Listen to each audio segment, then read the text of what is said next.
17절부터 27절 마지막 절까지입니다.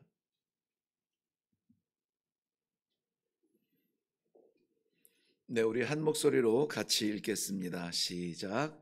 형제들아, 내가 너희를 권하노니 너희가 배운 교훈을 거슬러 분쟁을 일으키거나 거치게 하는 자들을 살피고 그들에게서 떠나라.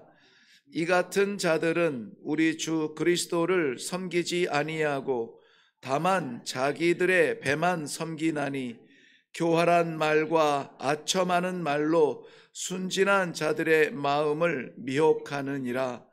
너희의 순종함이 모든 사람에게 들리는지라. 그러므로 내가 너희로 말미암아 기뻐하노니 너희가 선한데 지혜롭고 악한데 미련하기를 원하노라. 평강의 하나님께서 속히 사탄을 너희 발 아래에서 상하게 하시리라. 우리 주 예수의 은혜가 너희에게 있을지어다. 나의 동역자 디모데와 나의 친척 누기오와 야손과 소시바더가 너희에게 문안하느니라. 이 편지를 기록하는 나 더디오도 주 안에서 너희에게 문안하노라. 나와 온 교회를 돌보아 주는 가이오도 너희에게 문안하고 이 성의 재무관 에라스도와 형제 구아도도 너희에게 문안하느니라.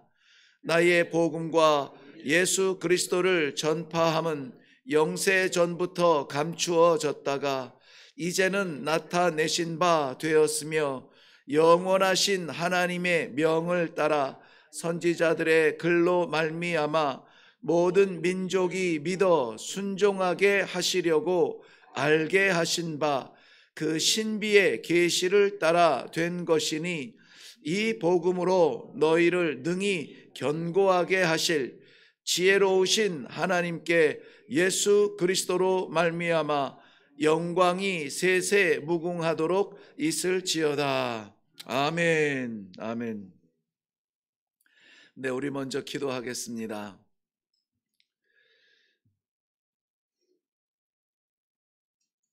우리 하나님 지으신 우주 만물 가운데 가장 미약하고 미련하고 자연의 질서를 따라 자라는 수목보다 미련해서 하나님의 말씀을 거부하고 거절하고 내 맘대로 살겠다고 꿈꾸고 계획하고 우리의 지나온 삶의 자취마다 하나님의 은혜에 대한 우리들의 순종보다는 저항하고 거부했던 부끄러운 순간들이 더 많았는데 무슨 은혜인지 무슨 사랑인지 하나님께서 이 순간에도 우리를 하나님 구별하신 성전에 구별하신 시간에 하나님 말씀을 받게 하십니다. 우리의 인생의 복락이 아니라 우리 하나님 예비하신 영원한 생명의 부끄러움 없는 삶을 살기 위해서 오늘도 사랑하는 백성들을 택하시고 말씀을 하시오매 우리는 그저 순종하며 따라가기를 원합니다. 나의 생각과 계획을 거두시고 아버지의 말씀의 세계가 오늘 나의 삶의 터전마다 나타나게 하여 주시옵소서. 그리하여서 미약하지만 미련하지만 몸부림쳐서라도 하나님의 그 영광의 찬송이 될 수 있도록 주의 사랑하는 백성들을 붙잡아 주시옵소서. 이 시간에도 우리 하나님 친히 말씀하여 주실 줄로 믿사옵고 예수님의 이름으로 기도하옵나이다. 아멘.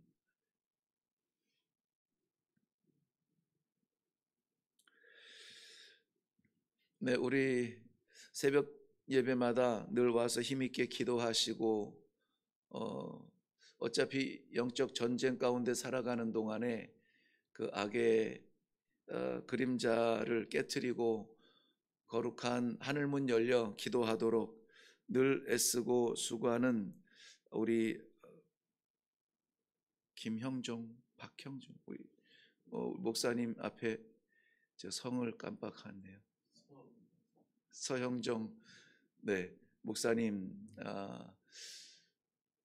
다음 주 월요일부터 한 주간 인도에 가서 이제 또 선교 사역을 하시고 오시는데 이번에는 특별히 그 인도에 지금 뭐 세계 선교계에서도 가장 암흑의 땅 가운데 한 곳이고 기독교인의 핍박이 여전히 일어나고 있는 그곳에 이제 목회자를 세우는 안수하는 일에 부름 받아서 또 순종해서 나아가는데요. 인도 선교에는 그 스탠리 존스라고 하는 선교사님이 계세요. 우리나라에는 인도의 길을 걷는 예수라는 그 책이 번역돼서 잘 알려져 있는 분인데 23살에 인도의 선교사로 들어가셔서 90세에 소천하시기까지 특별히 그 마하트마 간디와 아주 가까이 그 우정을 나누고 종교적 이해를 서로 나누었던 그러한 선교사님이 계세요.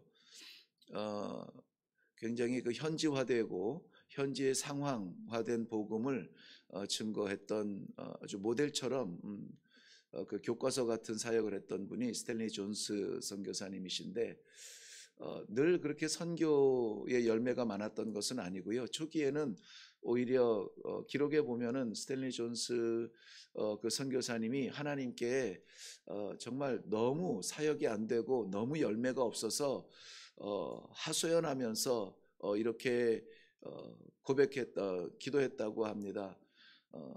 정말 이 땅은 안 됩니다. 소망이 보이지 않아요. 우리 대한민국을 사역했던 선교사님들도 동일한 그러한 보고를 했다고 하는데요. 스탠리 존스 목사님도 인도 땅에서 사역하면서 복음의 이 씨앗이 떨어져도 열매를 맺지 못하는 이 인도 땅에 더 계속 사역을 해야 되는지에 대한 그러한 아픈 마음을 절절하게 선교사가 이 말하는 것은 쉬운 일이 아닙니다. 왜냐하면 생명을 걸고 들어온 땅에 소망을 갖지 못한다는 것은 굉장히 괴로운 일입니다. 그럼에도 불구하고 하나님께서 이렇게 응답하셨다고 기록하는데요. 네 앞에 있는 사과나무를 보아라. 지금 열매가 있느냐? 당연히 아직 없죠.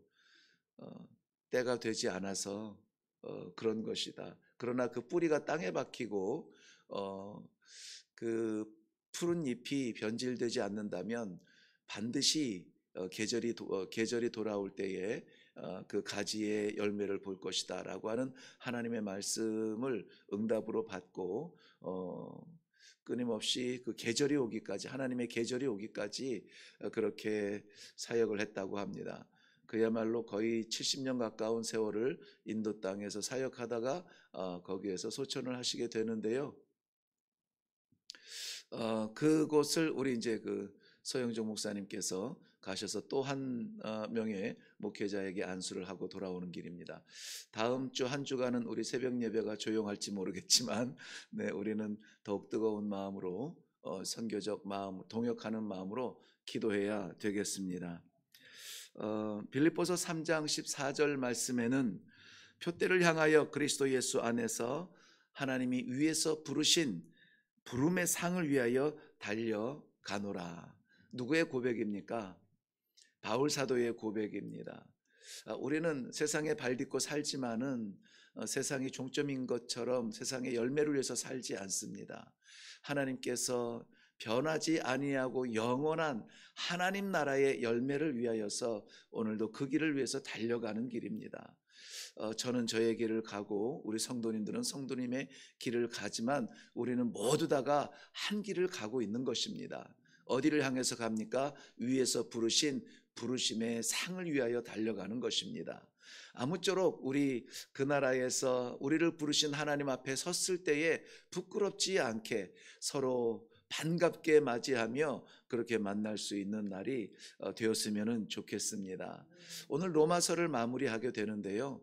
로마서를 마무리하면서 보통은 그 옆에서 필사자가 그 기록하는 대필자가 사도 바울이 이렇게 말을 하면은 그걸 옆에서 이제 대필해서 기록하는 사람이 나오는데요. 오늘 이게 성경에 보면은 이 편지를 22절에 보면 이 편지를 기록하는 나 더디오도 이렇게 나와요.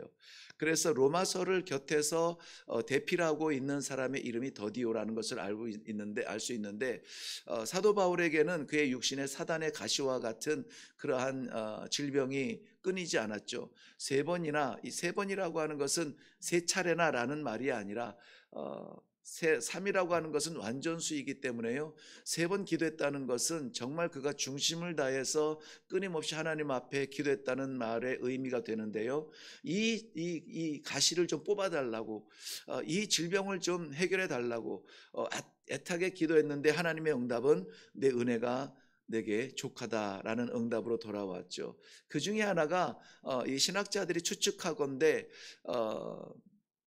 예수님을 만난, 빛으로 예수님을 만났던 그 광명 앞에 그가 수일 동안 앞을 보지 못하는 그러한 상황이 되는데요. 그 선지자를 만나서 기도하여서 저가 앞을 볼 때의 순간 어떤 일이 일어났냐면 그의 눈에서 비늘 같은 것이 벗겨졌다라고 말해요. 비늘 같은 것이 벗겨졌다. 그 상황을 과학적으로 설명하기는 어렵습니다만은 그러므로 그 이후에 그 시력이 완전하지 않아서 늘 안질과 간질 뭐 이런 질병들을 안고 살았다고 하는 그러한 기록을 우리가 볼 수 있습니다. 그러므로 이 편지를 대체적으로 보면은 대필자가 옆에서 도왔던 것을 볼 수 있어요. 그런데 이렇게 잘 보이지 않아서 옆에서 말을 얘기하겠죠. 설교하듯 아니면은 마음을 전하듯 막 하다가 잠깐만 일로 줘봐 하고 이렇게 자기가 친히 이렇게 막 보이지도 않는데 급하게 막 이렇게 쓴 부분들이 있습니다. 그 부분이 바로 오늘 우리가 17절부터 20절까지의 그 앞에도 문안하는 내용이 나오고 그 뒤에도 문안함이 나오는데 굉장히 그 정리하는 듯한 내용이 들어가다가 갑자기 과격한 글로 이렇게 변하게 되는데 이 부분은 더디오를 통하여서 대필하다가 사도 바울이 직접 이렇게 글을 기록한 자신의 마음을 직접 담은 필체와 문체로 이렇게 기록이 되어졌다라고 말합니다.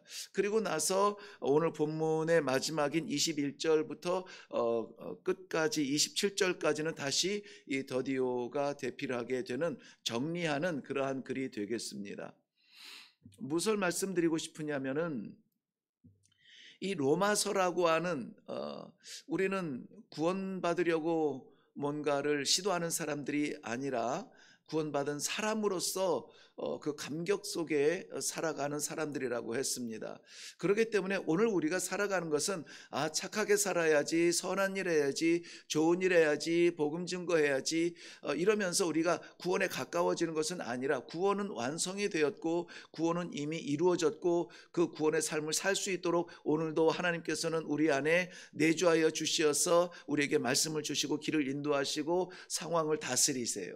그런데 우리가 거기에 순종하며 살아가면 되는데 그 순종하며 살아가지 못하고 여전히 우리 안에서 내가 살아서 내가 주장하면서 내가 포기하지 아니하는 부분들 때문에 말씀과 내가 갈등하고 충돌하는 부분이 일어난다는 것입니다. 이 충돌은 우리 성도의 길을 잃어버리게 만들어요. 우리 성도의 그 영적인 강력함을 포기하게 만들어요.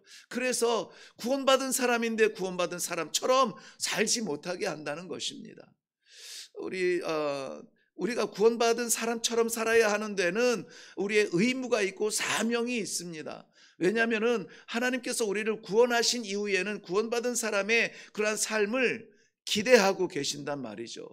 종례의 마지막 최종적으로는 하나님 앞에 올라오는 그 아름다운 발자취, 애쓰고 수고하며 씨름하며 싸우며 이 세상에서 굴복하지 아니하고 그 복음을 붙들고 살아가느라고 애썼던 성도들의 발자취가 하늘 아버지의 보좌 앞에 섰을 때에 우리 하나님께서는 두 팔 벌려 우리를 끌어안으시면서 잘했다, 착하고 충성된 종아, 이렇게 말할 수 있는 하나님의 영광이 무엇이냐? 곧 성도의 구원받은 백성으로서의 완전한 삶이라는 것입니다. 그 영광을 위하여서 오늘도 우리는 달려가는 것입니다. 잘 살기 위하여서 오래 살기 위하여서 뭔가 성공적인 흔적을 남기기 위해서가 아니라 나를 구원하신 하나님의 구원하심에 부끄럽지 아니하도록 어떻게 하면 하나님 말씀대로 살을까? 어떻게 하면 하나님께서 나를 구원하신 목적을 이룰까? 하나님께서 내 시간과 환경과 건강과 물질을 섭리하실 때에 하나님의 계획과 나의 삶이 딱 맞아 떨어질까? 딱 맞아 떨어질까? 그래서 교만하고 건방진 사람은 자기가 정하고 가는 길에 하나님 보고 와서 도와달라 그래요. 제가 가끔 말씀을 드리는 안타까움이죠. 그러나 약한 것처럼 보이고 미련한 것처럼 보이고 하지만은 하나님의 뜻이 무엇인지 세상 사람들이 보았을 때는 좀 뭔가 나사가 빠진 것 같아 보이지만은 그러나 하나님의 뜻을 먼저 구하고 그 뜻대로 살아가려고 몸부림치는 그러한 성도들의 모습이 우리 하나님 보실 때에는 영광스러운 모습이다라는 것입니다. 로마서는 그것을 기록하고 있어요. 구원을 받기 위하여서 너희는 이렇게 살아라가 아니라 구원받은 너희는 이렇게 살아야 되지 않겠느냐라고 말하고 있는 것이에요. 마지막에 이 믿음의 공동체들의 나눔을 위하여서 아름다운 이 문안을 하기도 하고 문안을 받기도 하고 이러한 글을 남기다가 잠깐 일리 줘봐라 하고 급하게 기록하는 마지막 사도 바울의 열정이 보이는 곳이 오늘 17절부터 보이는 내용입니다. 그 영광의 삶을 위하여서 우리가 힘써야 될 내용을 말씀하고 있습니다. 무엇이냐면은 우리 17절 말씀 한번 볼게요. 형제들아, 내가 너희를 권하노니 너희가 배운 교훈을 거슬러 분쟁을 일으키거나 거치게 하는 자들을 살피고 그들에게서 떠나라 라고 말씀하고 있어요.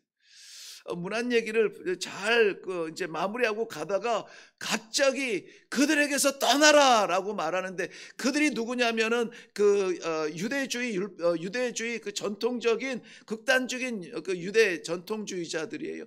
이들은 믿음의 공동체에 들어와서 사도 바울의 복음이 아니라 사도 바울의 사도성에 대하여서 의심을 가지고 예루살렘에 있는 그 보낸 자들의 그 앞잡이가 되어서 가는 곳마다 사도 바울 가는 곳마다 이가 사도가 맞느냐 아니냐 이것을 따지고 그러므로 이의 복음이 옳으냐 그르냐를 성도들을 혼란케 하는 그런 사람들이에요.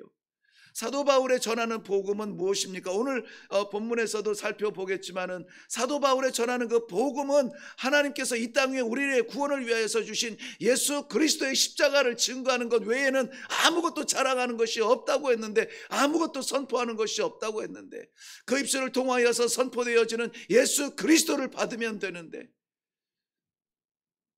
성도들의 그 신앙을 혼란케 하고 복음을 변질시키고 분쟁을 일으키는 자들, 그리고 함정을 파놓고 거치는 자들, 그러한 자들에게서 떠나라고 말씀하고 있습니다. 떠나라고. 이것은 우리가 지성만 가지고 있어도, 이성만 가지고 있어도 이들이 어떤 자들인지 너무나 잘 알아요. 공동체 안에 들어와서 성도들의 그 헌신의 시간들이 어떠해야 되는가를 나누기보다는 불평불만하고 복음의 진정성을 무너뜨리려고 하는 그러한 무리들은 우리 너무나 잘 알 수 있습니다. 그런데 그것을 깨닫지 못하고 떠나지 못하고 손을 잡고 입을 맞추면서 그들과 하나가 되는 안타까운 그러한 상황이 이 시대에 너무나 많아요. 이단들이 그러한 것들을 유혹하면서, 이단들이 그러한 것들을 함정을 파놓고, 이단들이 그러한 것들로 인하여서 분리시키려고 하는 것 가운데에 우리가 마치 새로운 무엇을 깨달은 것 마냥 쫓아다니면서 우리가 교회로부터 스스로 분리되어지고 함정에 빠져서 허덕이는 그런 안타까운 모습들을 보면서 이것을 로마서 구원받은 백성으로서의 삶을 이렇게 살아라고 말하는 아름다운 마무리가 아니라 잠깐만 그 길을 가기 위하여서는 이러한 복음의 변질과 공동체를 깨뜨리는 이러한 사람들로부터 떠나라. 그들과 마음을 같이 하지 말고 생각을 같이 하지 말고 오직 하나님께서 우리를 향하여서 예비해 놓으신 저 부르심의 상을 향하여서 오늘도 묵묵하게 말씀을 향하여서 나아가라. 라고 말씀하고 있는 것입니다. 그래서 오늘 18절, 17절과 18절 말씀에는 이 같은 자들은 이렇게 표현하는데, 사실 원문에는 거기에 왜냐면이 들어가요. 왜냐면, 가르라고 해서 왜냐하면 이 같은 자들은 이렇게 갈라놓고 깨트리고 부셔뜨리고 파괴하는 이 같은 자들은 우리 주 예수 그리스도를 섬기지 아니하고 다만 자기들의 배만 채우느니라. 배만 채우느니라.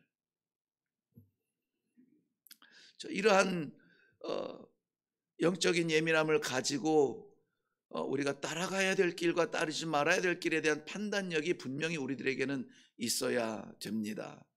하나님께서 이 잠시 살아가는 세상, 2단에 빠지고 3단에 빠지고 복음이 아닌 것 때문에 신앙이 흔들리고, 그러면 난 교회 안 가, 이런 아이 같은 그런 결정을 내리고 그렇게 신앙에서 멀어지는 안타까운 모습들이 안 되기를 우리 하나님은 바라는 마음으로 지금 급하게 사도 바울을 투입시켜서 그들에게서 떠나라 라고 말씀하고 있어요. 사람의 배를 채우지 아니하고 사람의 생각을 만족시키지 아니하고 하나님의 기대를 채우고 하나님의 말씀을 순종할 수 있는 그러한 공동체 안에 있으라. 저는 어제 새가족 신방을 하면서, 새가족 신방을 하는데 그 새가족 가운데 생일을 맞이하는 그러한 자매가 있었어요. 그러니 그 새가족 한 사람을 위한 신방에 그럼 우리가 같이 하자 해가지고 같이 여러 명이 그 구역의 식구들이 같이 모였는데요. 정말 목사로서 너무나 감격스러운 자리였어요. 보면은 아직 뭐 이 집사도 안 된 사람들도 있고 직분도 없고 아직 뭐 드러나게 뭘 할 수 있는 분들도 아닌 어린 그 새가족이니까는 어린 것 같은데 너무나 아름다운 교제를 가지고 있었어요. 그러한 공동체 안에 있다는 그들을 바라보면서 그 피어나는 꽃, 이 신앙의 그 연령으로 보면 피어나는 꽃이 얼마나 색깔이 아름다운지 몰라요. 그래서 하나님께서 이 공동체, 이 아름다운 교제가 변질되지 않고 아름답게 성장할 수 있도록 하나님께서 함께 해주시면 좋겠습니다. 교제 가운데 기도했어요. 정말 시간이 가는 줄 모르고 그리고 교제하고 왔습니다. 여러분, 우리의 교제의 자리, 교회의 교제, 교회 공동체의 교제의 자리는 어떻습니까? 그러한 교제가 일어나기를 바라고, 그러한 교제 가운데에서 중심이 되기를 바라고, 잘못과 삐딱하고 저쪽으로 가고 뭐 이러한 소문이 나고 뭐 입걸음이 나오는 그러한 자리에서 오직 이 복음만을 위하여서 선포할 수 있는 그 길을 위하여서 우리 함께 갑시다. 새로운 삶의 이 구원받은 사람으로서의 삶으로 우리가 나아갈 수 있는 일에 쓰임받는 그러한 성도들 되기를 바랍니다. 그 다음에 다시 이제 문안으로 돌아오는데요. 이러한 하나님의 계획하신 그 영광의 길을 살기 위하여서 우리는 혼자 가기가 참 어려운 연약함이 있습니다. 그래서 이렇게라도 해서 기도의 자리가 마련이 되어지는데요. 합력하는 동역자가 있어야 된다는 거예요. 어제 그 공동체를 제가 보면서도 참 아름다운 동역의 모습이었습니다. 바쁜 시간에 일부러 일터를 비우고 달려나와서 그 신방을 축하하고 생일을 축하하는 그 모습이 너무나 아름다웠던 아름다운 동역의 모습들. 여러분은 이 신앙생활에 아름다운 동역자들이 있습니까? 사도 바울은 이 디모데후서 1장 2절에는 이 디모데를 향하여서 나의 사랑하는 아들이라 이렇게 했는데요. 이 사랑하는 아들을 지금 오늘 본문에서는 나의 동역자라 이렇게 표현하고 있습니다.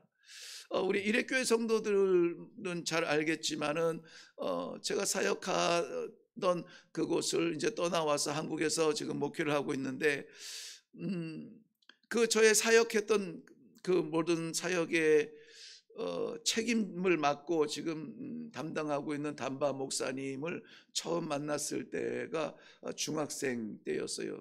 나이는 뭐 20이 다 된 나이였지만은 중학생으로서 나이를 만났습니다. 그때는 정말 그 복음을 전해야 되는 그러한 살아야 되는 자로, 그래서 아들같이 20년 동안 떠나본 적이 없이 항상 곁에서 같이 이 사역을 감당해 오다가 어느 순간에 이렇게 불쑥 커 있는 그 동역자의 모습을 볼 수가 있었어요. 그러면은 내가 이제 다 가르치고 인도하고 뭐 할 나이가 아니라, 그런 때가 아니라 이제는 내가 함께 가야 될 때가 된 거죠. 그래서 함께 가게 되며 나보다 유능한 그를 세우기 위하여서, 지도자로 세우기 위하여서 리더십을 이양하기 위한 그러한 과정을 한 5, 6년 동안 겪고, 지금은 뭐 아주 단편적인 숫자로 이야기하자면은 저희 그 무슬림 지역에 세운 기독학교가 정말 저희가 뭐 다 모든 걸 다 걸어서 순종하고 섬겼을 때 120명의 아이들이 있을 때 저희들이 철수했지만은 지금은 400명이 넘는 아이들이 되었고, 유치원과 초등학교 이상 꿈을 꾸지도 못했는데 중학교에 그 소망을 가지고 교실도 없는 중학교를 시작을 하고, 이런 모습들을 보면서 이제는 정말 선교사들을 뛰어넘는 현장의 현지 사역자가 되는 아름다운 모습을 봅니다. 이건 내 동역자가 아니라 오히려 내가 존경하는 목회자가 되었어요. 그 거친 땅에서 누구나 선교사를 만나면은 뭐 인생의 어떤 뭐 한번 이 변화, 이 대박을 만나기 위해서 선교사를 만나는 현지인들이 많은데, 그것이 아니라 정말 하나님의 부르심을 받고 그 아내와 가족들, 아이들까지 그 땅을 떠나지 아니하고 거친 곳에서 무슬림 지역에서 무슬림이었다가 예수 믿는 사람으로 이 회심한 사람들이 얼마나 견디기 힘든지 몰라요. 그러나 그곳에서 오늘도 열심히 사역하는 그 우리 담바 목사님은 정말 존경할 만한 목회자가 아닙니까? 그러한 우리들의 동역자들이 분명히 있어야 됩니다. 오늘도 많은 사람들 만나겠지만은 믿음의 동역자를 만나는 순간이 꼭 있기를 바랍니다. 마지막으로 이 말씀이 결론인데요. 나의 복음이 있어야 돼요. 우리는 하나님의 말씀을 지식적으로 만나고 접근해서 이해하는 것이 아니라, 오늘 말씀에서 우리들에게 기록하는 것처럼 25절 말씀, 나의 복음과 예수 그리스도를 전파함은 영세전부터 감추었다가 나를 통하여서 나타나는 이러한 아름다운 모습인데요. 바울 사도에게 있어서 유일하고 완전한 복음은 오직 예수 그리스도의 십자가였습니다. 그가 만났기 때문이죠. 바울 사도의 복음 예수 그리스도는 그렇기 때문에 그가 보았고 만났고 믿을 만한 유일한 것이고, 그것을 전하는 것으로 그의 생애를 보냈고 붙들고 살아가는 유일한 존재가 예수 그리스도였다는 것입니다. 고린도전서 4장 10절 말씀에 보면은 그의 몸에 항상 예수의 죽음을 짊어지고 산다. 그와 함께 죽으면 그와 함께 살리라라고 하는 이 믿음이 이 바울에게 있어서는 복음이었습니다. 고린도전서 1장 23절에서는 이 길을 걷는 사람들이 세상에서는 미천한 미련한 자라고 그렇게 부름 받을 수 있겠지만은, 놀림당할 수 있겠지만은, 그러나 그 길을 포기할 수가 없었습니다.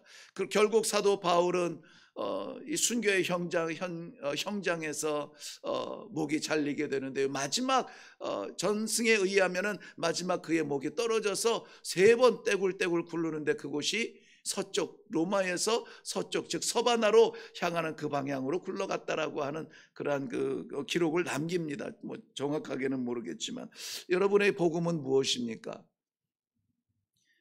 여러분에게 나의 복음을 한번 기록해 보라고 한다면은, 나에게 있어서 복음, 나를 살게 하고 나를 기쁘게 하고 내가 소망이 되고 내가 힘을 얻고 나에게 오늘도 삶의 의지가 되는 그것은 무엇입니까? 로마서를 마치며 사도 바울은 이것을 우리더러 고민하라고 말씀을 하게 하고, 하나님께서는 그 고민이 하늘에서 부르시는 그 부름의 상을 향하여서 달려가는 성도들의 모습을 보기를 원하며 로마서는 막을 내리고 있습니다.